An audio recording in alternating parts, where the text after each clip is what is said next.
tempo atrás a gente ouviu falar que seria possível produzir dentro de casa coisas como um carro, uma casa, que a tecnologia 3D poderia permitir a construção de coisas que seriam absolutamente inconcebíveis há um tempo atrás. Já pensar nisso, em construir uma casa ou uma peça de um automóvel sem nenhuma grande infraestrutura industrial ou de metalurgia, já é um exercício de imaginação gigante. Agora, se eu te falasse que tem pessoas, tem cientistas que já estão desenvolvendo tecidos humanos, órgãos humanos em impressoras 3D, aí sim é de fato absolutamente fantástico de se imaginar, sobretudo porque pode transformar vidas e dar uma outra realidade e perspectiva para milhões de pessoas ao longo do mundo. E é um pouco sobre isso que a gente vai falar hoje. A gente convidou o Ernesto Goulart, que é pesquisador do Centro de Pesquisas sobre o Genoma Humano e a Célula-Tronco. Ele é doutor em genética pela USP, especialista em células-tronco e bioengenharia, e vai contar pra gente um pouquinho de como a gente tá nesse campo da inovação. Como que a tecnologia 3D, de impressão 3D, pode, num curto espaço de tempo, produzir tecidos e órgãos humanos e, quem sabe, eliminar filas gigantescas de pessoas que esperam por uma doação de órgão. Esse é o assunto do Transformação Digital CBN de hoje. Obrigado, Samuel. Obrigado a todos os ouvintes. É um prazer aí falar um pouquinho sobre o nosso trabalho para vocês. Legal, Ernesto. Eu queria, para começar o nosso papo, que você nos explicasse o que é e como é que funciona o mini fígado humano artificial. Bom, o mini fígado, Samuel, ele é uma construção de um tecido biológico feito em laboratório a partir de células-tronco de indivíduos humanos sadios.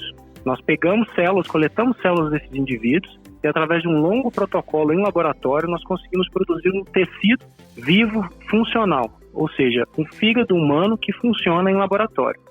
O que motivou você e a sua equipe, enfim, a começar essa pesquisa? Qual que foi o motivo primordial para vocês trabalharem nessa pesquisa? Bom, Samuel, o motivo primordial é sempre a grande demanda, né, a necessidade de órgãos para transplante que nós temos hoje, não só no Brasil, mas no mundo. Hoje, no Brasil, existem aproximadamente 1.800 pacientes em fila de espera para transplante de fígado. E motivados e também orientados pelo professor Silvano Raia e a professora Maiana Zatz, nós desenvolvemos um grupo de pesquisa com os melhores pesquisadores da área para tentar desenvolver tecnologias que possam mitigar ou minimizar essa carência de órgãos para transplante. Para isso, nós utilizamos as tecnologias mais modernas para conseguir produzir esses órgãos em laboratório, aumentando assim a disponibilidade desses órgãos. Uma das coisas que mais me chamou a atenção quando a gente começou a ter acesso ao material de pesquisa de vocês é que esse processo envolve a produção de órgãos humanos em impressoras 3D. Hoje a gente até observa isso, ouve isso com uma pseudo-naturalidade, mas é algo realmente fantástico do ponto de vista de desenvolvimento e inovação. Eu queria que você explicasse primeiro o que é, de maneira geral, né, uma impressora 3D e como é que vocês estão conseguindo realizar um processo tão, inovador como esse. Claro, a impressão 3D é um processo que nós chamamos de manufatura aditiva. O que significa isso? É um processo de você conseguir produzir um material através de depósitos de camadas que são colocadas umas sobre as outras para dar um volume a uma estrutura. Classicamente, a impressora 3D, na verdade, a primeira impressora 3D foi desenvolvida aí na década de 80, mas só recentemente, aí por volta dos anos 2010, 2012, que essa tecnologia se popularizou porque o preço dos equipamentos caiu muito e se tornou muito acessível. E aí, tendo essa maior acessibilidade dos equipamentos de ponta para a produção, principalmente de materiais plásticos, né, que é o que são os mais utilizados aí pelas pessoas que trabalham com impressão 3D, nós, cientistas na área de medicina e biologia, nós adaptamos o sistema de impressão 3D para, ao invés de derreter um polímero plástico e depositar esse polímero que seca e forma um objeto, nós modificamos a estrutura mecânica dessa impressora para que ela consiga fazer a extrusão, ou seja, empurrar um material vivo, que seria um hidrogel. Esse hidrogel, na verdade, ele tem uma consistência bem parecida com um gel de cabelo, tá? E é um material biológico que não é tóxico, ele é integrável ao paciente, ele não tem nenhum efeito ruim, e as células, elas estão dentro desse material. Então, ao final do processo, esse hidrogel ele passa por uma reação de polimerização que ele ganha em resistência mecânica, e o final do processo, se tudo correr bem, o tecido que está ali produzido é um tecido vivo, porque as células que estão lá dentro, elas estão vivas. Perfeito, impressionante. E quanto tempo, em média, demora para o minifígado ser funcional? Olha, todo o nosso protocolo, Samuel, da coleta de sangue do paciente. Então, por exemplo, se eu quiser produzir um minifígado do Samuel, da coleta de sangue, do seu sangue periférico, igual a gente faz exame de sangue de rotina, até eu produzir o minifígado e maturar, que tem um período aí de maturação em que as células precisam crescer, se organizar, todo esse processo da sua célula do sangue até o seu minifígado dura em torno de 90 dias. Uau, impressionante.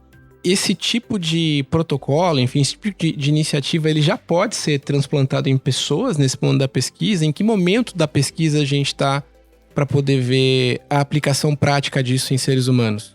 A tecnologia em si, ela já poderia ser utilizada em testes clínicos iniciais. A grande questão é que os minifígados, até pelo próprio nome, né, são pequenos. E o fígado, ele é o maior órgão interno do nosso corpo. Então, para a gente conseguir ter um ganho substancial aí em termos de função hepática para um paciente que precisa de uma função hepática, nós precisamos ganhar em escala a nossa tecnologia. O que significa isso? Ao invés de eu produzir um fígadozinho de poucas gramas, eu preciso conseguir imprimir um fígado maior, próximo a 1 quilo de fígado. Então, isso impõe um novo obstáculo no desenvolvimento, que é esse ganho de escala. E para fazer isso, a gente precisa de novos equipamentos, novos reagentes, novos materiais e investimento, principalmente. Só aí a gente conseguiria ir para a parte clínica, os ensaios clínicos, e se tudo der certo, um dia isso chegar ao paciente. Mas é uma questão mais de investimento ou de barreira de tecnologia ainda, de avanço de tecnologia?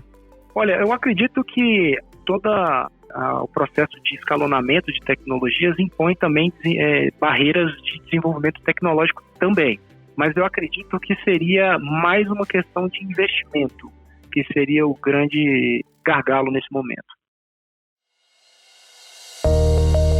Qual que é o impacto que você acha que a descoberta de vocês vai trazer para o nosso sistema de saúde aqui no Brasil? Nós esperamos que, se a nossa tecnologia conseguir chegar ao paciente, se ela passar pelos ensaios clínicos que tem que ser testado e ser aprovado nesses ensaios clínicos, nós acreditamos que nós conseguimos criar uma alternativa viável para pacientes em fila de espera para transplante de fígado. E isso tem um impacto social muito importante, principalmente no SUS, né, onde são realizados todos os transplantes de órgãos no Brasil, para criar uma alternativa para esse paciente tenha uma possibilidade de melhoria na sua qualidade de vida, na sua saúde, que muitos desses pacientes, infelizmente, não conseguem ou conseguiram um doador compatível, um doador no momento em que ele precisa. Então, isso traria uma esperança, né, para os pacientes e para as famílias, né? Você falou em compatibilidade. Quando a gente fala na produção, na criação desses materiais, ele elimina, então, essa incompatibilidade, tecnicamente, uma vez que o material é produzido a partir de material do próprio paciente? Perfeita a sua observação, Samuel. Como eu bem falei para você, citando até o seu próprio exemplo, né? Como a gente trabalha com um material que vai ser produzido a partir de células do próprio receptor, a barreira de imunocompatibilidade ela é vencida. Então, eu estou produzindo um órgão para aquele próprio paciente, um órgão personalizado para aquele próprio paciente, evitando, assim, a necessidade das tão danosas e tão prejudiciais terapias imunossupressoras, né, que muitos pacientes que são transplantados têm que conviver para o resto da vida, né? Então, a gente consegue superar essa comorbidade de maneira significativa também com essa tecnologia. Ernesto, você acha que a partir dessa técnica é possível também desenvolver outros órgãos, além do fígado, do minifígado? Com certeza, Samuel. Na verdade, nosso grupo foi o primeiro grupo no mundo a conseguir uma impressão 3D de um fígado com esse grau de funcionalidade. Mas existem outros grupos no mundo que trabalham com outros tecidos e outros órgãos. como, por exemplo, coração, rim, pele, vários outros tecidos. E também com resultados brilhantes e que nos enchem de esperança para um futuro melhor para esses pacientes. Você falou do cenário mundial, né, desenvolvimento de biotecnologia, na verdade, né, esse tipo de iniciativa. Dá para hoje traçar um panorama de futuro, ou seja, quais ainda são as grandes fronteiras que a gente tem tecnológicas para desenvolvimento desse tipo de tecnologia? E qual que é o seu horizonte, assim, aonde você acha que a gente consegue chegar num horizonte curto aí de tempo para resolver problemas hoje graves que a gente tem ou questões graves que a gente tem? Qual que é o seu horizonte de futuro para a biotecnologia mundial? Olha, a biotecnologia, ela é, sem dúvida, e principalmente com os avanços recentes na área, o futuro da medicina, né? Todas essas tecnologias, seja elas de terapias celulares, terapias gênicas, que também estão entrando bastante agora no mercado, é uma esperança muito boa para até curas de doenças que a gente imaginava que nunca iam existir, né? E a biotecnologia, ela tem sido vista assim, não só pela academia, também pelos investidores, por todas as pessoas envolvidas com a saúde humana, né? Eu acredito muito que num curto espaço de tempo, eu acredito aí nos próximos 7 anos, nós vamos ter aí um número enorme de produtos de base biotecnológica chegando aos leitos dos hospitais.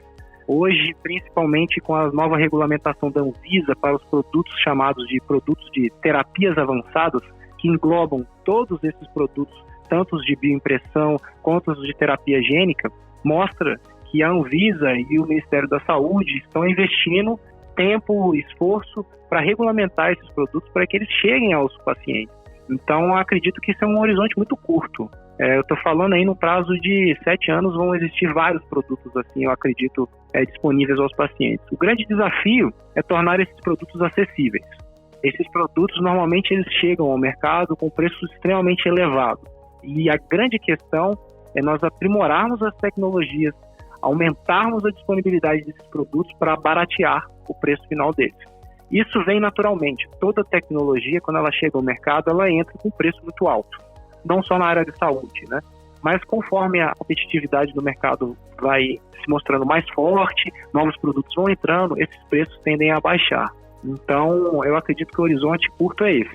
Muitos produtos vão entrar, não só na área de bioimpressão, mas também de outras tecnologias. Devem chegar a um preço um pouco mais caro no começo, mas em breve esses preços vão se baratear e tornar acessíveis e, quem sabe, até abastecendo ao SUS. Bom, é muito comum hoje na Europa e nos Estados Unidos esses testes rápidos que você faz de... Eu não sei se dá para chamar de mapeamento genético. No final do dia, você entrega material genético, efetivamente, né? Saliva, enfim, alguma coisa nesse sentido. Coloca isso num correio e você recebe ali, após algumas semanas, um pouquinho de uma eventual predisposição que você tenha para uma doença. Ele te traz um mapeamento hereditário, enfim, te traz algumas informações ali interessantes. E o meu ponto é que ele te traz uma informação preditiva sobre alguns temas e principalmente sobre as doenças. Eu tive uma experiência particular que eu realizei 2 desses testes lá fora e aí ele me deu que eu tinha uma possível tendência para um tipo de doença nos olhos, uma degeneração macular. E aí eu fui até um médico, né? E ele falou, olha, não tem nada. Primeiro no primeiro momento ele se recusou a fazer. Na época eu tinha 40 anos, eu tenho um pouquinho mais, mas enfim, ele falou, olha, você não tem idade para ter predisposição para esse tipo de coisa. A gente nem consegue medir isso agora, então não faz sentido você estar aqui. Mas eu insisti, o cara fez o exame e não encontrou nada. Aí eu falei, você tem certeza que não tem nada, né? Eu tava acreditando mais no exame genético do que no resultado do médico ali. E aí ele voltou a olhar o exame e ele falou, meu Deus, tem um negocinho aqui tão pequeno, mas tão pequeno que eu nem na academia tinha uma amostra tão pequena desse material aqui. Ou seja, de fato, existia uma tendência a ter a degeneração, só que estava tão recente que ele não tinha ainda na vida clínica dele observado isso. Ou seja, a tecnologia preditiva já está se antecipando a essa coisa do diagnóstico, enfim, né? Esse é um dilema novo que a gente vai enfrentar daqui para frente, né? Pessoas que vão já ter, enfim, no início da sua vida, tipo crianças eventualmente, já vão ter ali uma predisposição clínica. Eu queria te ouvir nesse sentido, porque, por um lado, eu, como leigo que sou, enxergo isso de uma maneira fantástica, né? Falei, olha, que incrível, a gente pode eventualmente tratar alguns temas e ter uma vida saudável, plena, ou talvez tratar temas que, se a gente fosse esperar eles se manifestarem, a gente poderia ter um grande problema na frente. Mas, por um outro lado, quer dizer, essa é uma informação absolutamente sigilosa, né? Porque saber que eu tenho uma eventual predisposição a um nutriente que pode eventualmente me envenenar, algo desse tipo, ou mais do que isso, se essa informação cair, por exemplo, a um plano de saúde, né? De ele eventualmente... Enfim, é um problema novo, né? Que a gente está enfrentando, ético, econômico, de privacidade. Enfim, eu queria te ouvir, evidentemente, como profissional de saúde, mas se esse é um tema que, de alguma forma, a academia está observando, como é que vocês percebem esses dilemas modernos? Sem dúvida, Samuel. Isso a gente já discute há alguns anos. Isso se tornou um pouco mais evidente e o debate um pouco mais presente no dia a dia com o avanço das tecnologias de sequenciamento do DNA e a acessibilidade desses exames à população. Existem vários pontos que a gente tem que considerar, tanto nessas discussões quanto também até no seu próprio exemplo, né? Existe uma riqueza enorme nos dados que são gerados do sequenciamento do DNA. E a interpretação desses resultados por um profissional capacitado em genética, em genômica humana e principalmente em medicina, ela é essencial. Então, eu aconselho a todas as pessoas, a todos os ouvintes que se interessarem em buscar serviços de sequenciamento, que façam sempre acompanhado de um profissional, se possível com uma indicação. Por quê? O resultado, até a interpretação desse resultado sem a presença de um profissional, ela é muito difícil de ser realizada por um leigo e pode causar um desconforto, um desespero, uma preocupação excessiva e muitas vezes desnecessária com alguns resultados que são apresentados nesses tipos de exames que estão se popularizando de maneira, assim, na minha opinião, até de forma desregulada. Claro que isso também traz uma vantagem que você apontou muito bem, que é a que a gente chama de medicina de precisão. Ou seja, hoje, com a tecnologia que nós temos, com os dados que foram gerados por anos de pesquisa em genética humana, genética médica, nós conseguimos identificar variantes genéticas que predispõem o indivíduo, por exemplo, a doenças genéticas, mas também a traços genéticos, como, por exemplo, uma susceptibilidade maior à metabolização de um fármaco de forma mais rápida ou mais lenta. Então, isso individualiza a terapêutica, né? Então, agora, o médico ele tem ferramentas moleculares que conseguem guiar a terapêutica dele, tanto de medicamentos quanto para outros casos, de acordo com a característica individual do paciente pelo seu genoma. Isso já existe e isso é uma ferramenta poderosíssima. O fato é que hoje também, com esse grande volume de dados que é gerado, existe também uma preocupação muito grande com o acesso, quem vai ter acesso a esses dados e onde esses dados vão ser armazenados. Por exemplo, esses dados, muitas vezes, se não regulados de maneira devida, a política brasileira de proteção de dados é muito recente, precisa-se ter um debate político e social sobre os dados genômicos mais efetivo, com a participação da academia, para o que deve ser feito com os dados genômicos da população brasileira. Esses dados, como você muito bem observou, eles podem ser usados para finalidades que não são necessariamente para a saúde daquele indivíduo. Eles podem ser vendidos para, por exemplo, seguradoras de saúde, etc. Então, isso não é certo, é extremamente condenável e a gente tem que se preocupar sim com isso. Então, o meu conselho a todos os ouvintes e a todas as pessoas é que sempre busquem esses tipos de serviço por indicações de profissionais de saúde, nunca por si próprio. E conectando também os pontos, né, do que a gente estava discutindo anteriormente com esse ponto agora, o fato da medicina de precisão conseguir diagnosticar doenças que podem acontecer e até prevenir o surgimento de certas doenças é muito importante mesmo para a medicina. E também, somado a isso, nós temos hoje as terapias gênicas, né, que estão surgindo muito agora. Então, por exemplo, não acho que seja o seu caso, pelo que você descreveu, mas foi aprovada a primeira terapia gênica pelo CTN Bio, que é um braço do Ministério da Ciência e Tecnologia que avalia justamente produtos de base biotecnológica. A primeira terapia gênica no Brasil foi aprovada pelo CTN Bio e é justamente uma terapia que é voltada para a degeneração de retina. Olha só. Então, hoje, por exemplo, esse é um tratamento que nos Estados Unidos já é disponível. Realmente, como eu comentei, é um tratamento caríssimo, mas é um tratamento muito efetivo. Consegue restaurar, muitas vezes, a visão de pacientes que já perderam a visão há um tempo. É uma esperança de dias melhores. Isso tudo fruto de investimento em ciência e tecnologia, em inovação, em empreendedorismo. É isso que vai evoluir a saúde da população. E é importante que a gente faça ciência e faça inovação no Brasil, para a gente nunca depender exclusivamente de produtos importados, caros e que muitas vezes não serão acessíveis à nossa população. Bom, conversei com Ernesto Goulart, pesquisador do Centro de Pesquisa sobre Genoma Humano e Célula-Tronco, doutor em Genética pela USP, especialista em Bioengenharia, Biotecnologia e Inovação e um profissional brasileiro que está nos orgulhando aí com o seu time, criando pesquisas que com certeza vão impactar e transformar muitas realidades. Ernesto, muito obrigado não só pelo seu tempo aqui com a gente, com a nossa audiência, mas muito obrigado pelo seu tempo dedicado às nossas gerações e à nossa população de maneira geral.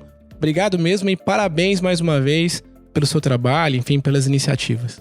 Eu que agradeço, Samuel, agradeço a todos os ouvintes da CBN. É uma oportunidade, uma honra muito grande poder falar com todos vocês. É importante que a população veja como que o dinheiro dela, né, fruto do trabalho, do suor dela, e que é convertido em impostos e que é direcionado à pesquisa, é aplicado. Então é uma honra muito grande, uma responsabilidade também, e agradeço muito pelas palavras e pelo incentivo, e desejo a todos os ouvintes e a você muita saúde e um abraço, espero falar com vocês em breve também, novamente. A gente precisa acreditar e valorizar o trabalho dos nossos cientistas, porque eles de fato colocam luz sobre agendas e temas que são fundamentalmente obscuros. Esse olhar, essa luz pode nos ajudar a enxergar e trazer clareza para temas que são muito importantes, que têm a ver com a nossa saúde, com o nosso bem-estar.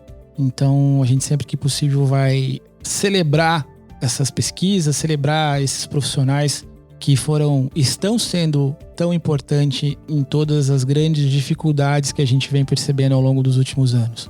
Gostaria de dizer que a gente segue todas as semanas aqui no Transformação Digital CBN com drops diários sobre as principais inovações e sobre novos aplicativos, enfim, sobre como a tecnologia é um instrumento que vem recorrentemente trazendo mais qualidade de vida e como é que a inovação se conecta com o nosso dia a dia. Então a gente vai estar sempre falando sobre esse tema, que a gente também está nos 99.1 na rádio CBN Campinas, que atinge mais de 60 cidades ao longo do interior de São Paulo, e também no portal CBN, onde você pode consumir e ouvir as nossas mais de 100 entrevistas. Vejam vocês, a gente está lá botando aqui há algum tempo já. Isso me dá muito orgulho dessa profissão que eu meio que me reencontrei aí, que é o jornalismo. Então fico muito feliz de poder construir esse histórico de entrevistas onde a tecnologia não é protagonista, ela é coadjuvante, mas ela sustenta histórias realmente de transformação de realidade.